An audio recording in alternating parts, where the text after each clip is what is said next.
Good morning, welcome to business breakfast show. Global markets, equities అలాగే commodities రెండు markets ప్రస్తుతం లాభాల బాటలో పరుగుదీస్తున్నాయి.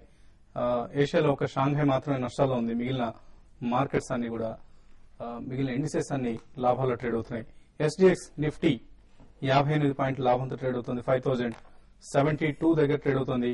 అమెరికాలో పాజిటివ్ ఎకనామిక్ డేటా అలాగే యూరో యాజ్ ఎ కరెన్సీ కోలుకుంటూ ఉండడం ఇవన్నీ గ్లోబల్ ఇటువంటి క్యూస్ తో గత రాత్రి అమెరికన్ మార్కెట్స్ భారీగా లాభపడ్డాయి. 2010లో ఇన్ఫాక్ట్ ఒక సింగిల్ డేలో ఇంతగా లాభపడటం ఇదే ప్రథమం.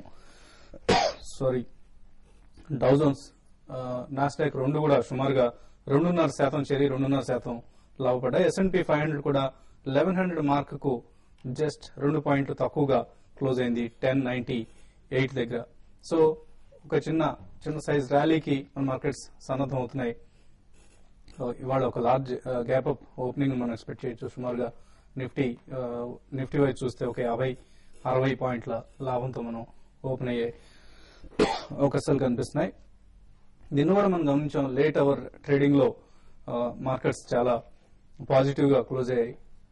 సెన్సెక్స్ సుమారుగా 200 పాయింట్లు లాభపడటం గమనించాం మనం. In fact to be precise 170 points లాభంతో సెన్సెక్స్ ముగిసింది. అలాగే నిఫ్టీ కూడా 49 పాయింట్స్ లాభంతో ముగిసింది. సో నిన్న ఉదయం మనం అనుకున్నట్లు బిజినెస్ బ్రేక్ఫాస్ట్ షోలో అనుకున్నట్లు టెలికాం స్టాక్స్ నిన్న చాలా లైమ్ లైట్ లో నిలిచాయి. హైటెండ్ యాక్టివిటీ ఈ స్టాక్స్ లో గమనించాం. రిలయన్స్ కమ్యూనికేషన్స్ సుమారుగా 11% పెరిగింది. అలాగే ఐడియా సెల్యులార్, ఇతర భారతీయ టెలికాం, ఇతర టెలికాం స్టాక్స్ అన్నింటిలోనూ మనం స్ట్రాంగ్ ప్రాఫిట్స్ చూసాం.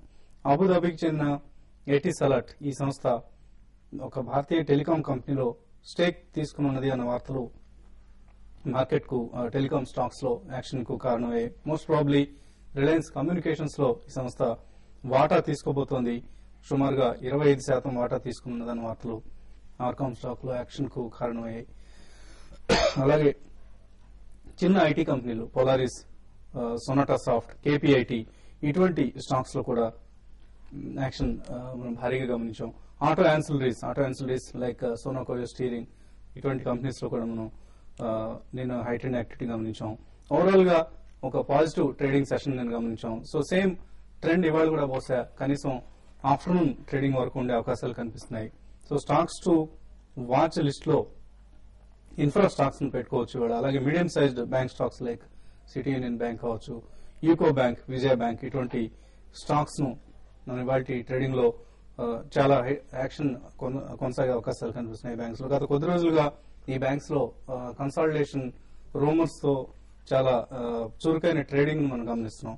అలాగే oil exploration companies like HOEC, Hindustan oil exploration company ఇటువంటి కంపెనీస్ లో కూడా నిన్న మనం చాలా మేజర్ యాక్షన్ గమనించాం. ఇవాళ కూడా కొనసాగే అవకాశం ఉంది. సో ఇన్ఫ్రాలో ల్యాంకో ఇన్ఫ్రా లాంటి స్టాక్స్ రిజల్ట్స్ చాలా ఎంకరేజింగ్ ఉన్నాయి కాబట్టి దో బాటమ్ లైన్ నెంబర్స్ ఇంకా ల్యాంకో ఇన్ఫ్రాలో చాలా బాగా ఇంప్రూవ్ కావాల్సిన అవసరం కనిపిస్తుంది. అయినా కూడా భారీ నెంబర్స్ నమోదు కావడం ఈ కౌంటర్ లో కొంత యాక్షన్ కు కారణమయ్యే అవకాశం ఉంది. అలాగే యునైటెడ్ ఫాస్ఫరస్ నిన్న ఈ కౌంటర్ లో మనం హైటెండ్ యాక్టివిటీ గమనించాం. ఇవాళ కూడా కొంత అప్ ట్రెండ్ మనం గమనించే అవకాశం ఉంది. సో ఈ పరిస్థితులకు మార్కెట్ సంబంధించిన మరింత విశ్లేషణ అందించడానికి అనలిస్ట్ సుందర్ గారు అలాగే శేష్ గారు సిద్ధంగా ఉన్నారు. సో సుందర్ గారు, ఓవరాల్ గా హైదరాబాద్ హీట్ నుంచి మీరు తప్పించుకొని అటు ఊటీ, కొడైకెనాల్ వంటి చల్లటి ప్రదేశాలు తిరిగి వచ్చినట్లు కనిపిస్తున్నారు. ఎలా జరిగింది మీ ట్రిప్? సో ఎంత దూరం వెళ్ళినా కూడా డెఫినెట్ గా TV5 ని మిస్ చేయడం అనేది చాలా పెద్ద లోటు అండి. TV5 ఉన్న ఆనందం వేరే దేంట్లో దొరకదని నాకు పర్సనల్ గా అనిపిస్తుంది. సో ఇక మార్కెట్ కి వస్తే కనుక టెక్నికల్ గా ఇవాళ ఇంట్రాడే అండ్ అలాగే షార్ట్ టర్మ్ రెండు పాయింట్ ఆఫ్ వ్యూ చూస్తే కనుక ఇంట్రాడేలో 5100 వరకు టెస్ట్ చేసే అవకాశం ఉంది. ఈ పైన కనుక నిలబడితే కనుక ఇంట్రాడే ట్రేడర్స్ లాంగ్ పొజిషన్ తీసుకోవచ్చు. అలాగే ఫస్ట్ హాఫ్ అన్ అవర్ చూడండి, హాఫ్ అన్ అవర్ పైన కనుక ఒక 10 minutes ట్రేడ్ అవుతే కనుక డెఫినెట్ గా లాంగ్ పొజిషన్ తీసుకోండి. MLS 20 పాయింట్స్ కింద స్టాప్ లాస్ పెట్టుకోండి. అలాగే ఇంట్రాడే 5050 కింద దిగితే మటుకు ఇంట్రాడే షార్ట్ పొజిషన్ తీసుకోండి. దానిపైన 20 పాయింట్స్ స్టాప్ లాస్ పెట్టుకోండి. షార్ట్ టర్మ్ చూస్తే నా ఉద్దేశం లాస్ట్ 1 week 10 days చూస్తే కనుక ట్రెండ్ ఇంకా బులిష్ లోకి మారలేదండి. ఇంకా సైడ్ వేస్ లోనే కనిపిస్తుంది. 5100 పైన కనుక క్లోజ్ అవుతే మటుకు టెక్నికల్ గా ఒక బ్రేక్అవుట్ వచ్చినట్టు. 5100 పైన కనుక క్లోజ్ అవుతే అప్పుడు షార్ట్ టర్మ్ ప్లేస్ అందరూ కూడా ఒక షార్ట్ టర్మ్ బై పొజిషన్ తీసుకోవచ్చు. సో ఏదైనా ఇవాళ రేపు 51 పైన నిలబడితే కనుక మార్కెట్ ఫ్రెష్ ర్యాలీ వచ్చినట్టు అప్పుడే 5400 వరకు వచ్చే అవకాశం ఉంది. సో 51 అనేది చాలా కీలకమైన పాయింట్. ఓకే అండి. సో శేష్ గారు, సుందర్ గారి ఆగమనాన్ని మార్కెట్స్ ఇవాళ సెలబ్రేట్ చేసుకున్నట్లు కనిపిస్తుంది. కానీ ఇది ఎక్కువ టైం నిలిచే అవకాశం ఉందా, లేదా ఆఫ్టర్నూన్ తర్వాత మనం డైలీ గమనిస్తున్నాం ఆఫ్టర్నూన్ తర్వాత ట్రెండ్ రివర్స్ అవుతుంది. సో ఇవాళ కూడా అటువంటి అవకాశం ఏదైనా కనిపిస్తుంది? అంటే ఆఫ్టర్నూన్ ట్రెండ్ అనేది కంప్లీట్ గా యూరో జోన్ నుంచి చూస్తున్న యూరోప్ మార్కెట్ లో ఏమాత్రం కానీ కొంత నెగిటివ్ ఉంటే మాత్రం మళ్ళీ ట్రెండ్ అనేది కొంత రివర్స్ అయ్యే అవకాశం ఉంది. అయితే ఈ రోజు యూరోప్ మార్కెట్ కూడా కొంత పాజిటివ్ గా ఉండే అవకాశం ఉంది. అయితే పెద్దగా పెరిగే అవకాశం లేకపోయినా కూడా పెద్దగా పడే అవకాశం కూడా లేదు. కాబట్టి ఈ రోజు డే అంతా కూడా లాస్ట్ 1 అవర్ వరకు కూడా మార్కెట్స్ చాలా వరకు పాజిటివ్ లో ఉండే అవకాశం ఉంది. ఇంకోటి సర్ప్రైజింగ్ గా ర్యాలీ రావడానికి కూడా ఆస్కారం ఉంది. ఈవెన్ 5100 క్రాస్ కావడానికి కూడా ఛాన్సెస్ ఉన్నాయి. అయితే ఇప్పుడున్న పరిస్థితులు ఏంటంటే మార్కెట్ ఏ రోజుకి ఆ రోజు న్యూస్ బేస్డ్ మరి ఒక రోజులోనే మార్నింగ్ ఒక న్యూస్ పాజిటివ్ న్యూస్, తర్వాత ఈవినింగ్ ఒక నెగిటివ్ న్యూస్, ఈ విధంగా మార్కెట్ లో ఫ్లక్చుయేషన్స్ హెవీ ఉన్నాయి. కాబట్టి కరెక్ట్ ట్రెండ్ అనేది చెప్పడం చాలా కష్టం. తర్వాత ఇంకోటి రీసెంట్ గా చూస్తుంది ఏంటంటే యూరోప్ పడుతున్నప్పుడు గ్లోబల్ మార్కెట్స్ బాగా పడడం గమనిస్తున్నాను నేనైతే. యూరో గ్రాఫ్ చూసుకుని దాని ఆఫ్టర్నూన్ సెషన్ దాన్ని చూస్తుంటే అది యూరో ఎప్పుడు పడుతుందో దాని అనుగుణంగా మన మార్కెట్లు కూడా పడుతున్నాయి. సో యూరోని ఒకసారి ట్రాక్ చేయాలి. నిన్ననే 4 years లోకి వచ్చింది. సో ఒకలా అది ఇక్కడ నుంచి రీబౌండ్ అయితే మాత్రం కొంచెం మార్కెట్స్ మాత్రం కొంత పాజిటివ్ గా తీసుకుంటాయి. అది కానీ రీబౌండ్ కాకుండా మళ్ళీ ఫర్దర్ లోస్ కానీ వస్తే మాత్రం మళ్ళీ మార్కెట్ లో ఒక 5100 రెసిస్టెన్స్ అని చెప్పొచ్చు. అక్కడ నుంచి మళ్ళీ మార్కెట్ లో మళ్ళీ కిందకు వచ్చే అవకాశం ఉంది. ఏదైనా కూడా ఏంటంటే ఈ న్యూస్ బేసిక్ మీద నెక్స్ట్ ఒక couple of trading couple of weeks market లో న్యూస్ బేసిక్ మీద ఎక్కువ కొనసాగే అవకాశం ఎక్కువ కనపడుతుంది. ఇన్ఫాక్ట్ ఇప్పటివరకు షాంఘై మార్కెట్ మార్నింగ్ నుంచి వీక్ గా ట్రేడ్ అవుతోంది. బట్ ఇప్పుడు గ్రీన్ లోకి వచ్చింది. సో షాంఘై కూడా జత కలిసింది గ్లోబల్ మార్కెట్స్ లాభాల పరుగుకు. సో ప్రస్తుతం వెంకటేశ్వర్లు గుంటూరు నుంచి కాలర్ లైన్ ఉన్నారు. వెంకటేశ్వర గారు. హలో, నమస్తే సార్. నమస్తే అండి. డివిట్ ల్యాబ్ అండి, నేను 2007లో 1900 చిల్లరలో తీసుకున్నాను సార్. అది మరి ప్రజెంట్ లో అది 700 లోపు 750 లోపు రన్ అవుతుంది. ఉంచుదాం అంతా లేకపోతే ఏదన్నా ఇంకేదన్నా దీన్ని క్లోజ్ చేసేసి ఫార్మా బాగానే ఉంటుంది, కానీ ఇదేమో ఉపయోగంగా కరగట్లేదు. మీరు చాలా హై ప్రైస్ లో ఎంటర్ అయ్యారండి. కాకపోతే కంపెనీ పెర్ఫార్మెన్స్ వర్స్ట్ అయిపోయిందని చెప్తున్నారు. ఈ మధ్యనే చాలా చక్కటి స్ట్రాంగ్ రీబౌండ్ కూడా మనం గమనించాం.